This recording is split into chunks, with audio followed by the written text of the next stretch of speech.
Gal satu hari baginda Rasulullah keluar daripada rumahnya dalam keadaan tersenyum. Lalu kemudian kata sahabat, ya Rasulullah, adhakallahu sinnak. Ya Rasulullah, aku nampak engkau ini tersenyum. Apa gerangan, berita gembira apa yang kamu dapat? Kata baginda Rasulullah, ya, sebentar tadi diberitahu kepada aku bahwasanya nanti di hari kiamat akan dibentangkan sirat, jembatan yang ianya lebih kecil daripada rambut dan lebih tajam daripada pedang. Dan boleh bayangkan bagaimana nak berjalan di atas jembatan yang seperti itu. Katanya didapati seorang lalu di sirat itu kadang-kadang duduk, kadang-kadang merangkak, kadang-kadang berdiri, takut jatuh duduk balik, kemudian bergerak, berdiri, takut jatuh duduk balik, macam tu. Tetapi di pertengahan dia terus bangkit dan dia berdiri dengan tegaknya, dia boleh terus jalan tanpa duduk dan tanpa merangkak lagi. Dan diberitahu apakah yang menyebabkan dia boleh berdiri tegak di pertengahan.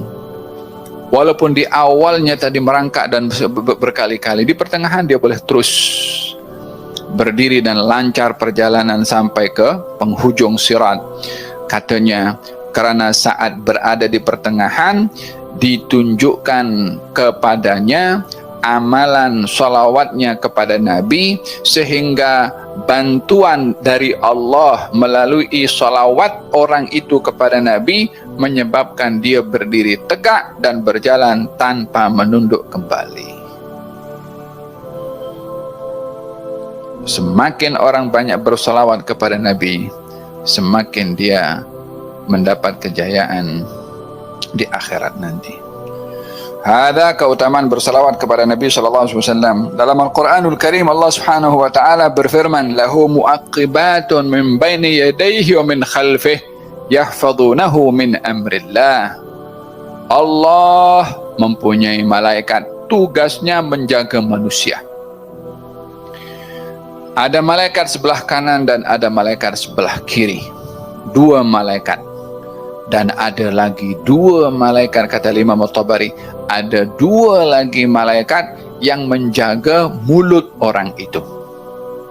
Menjaga apa mulut orang itu?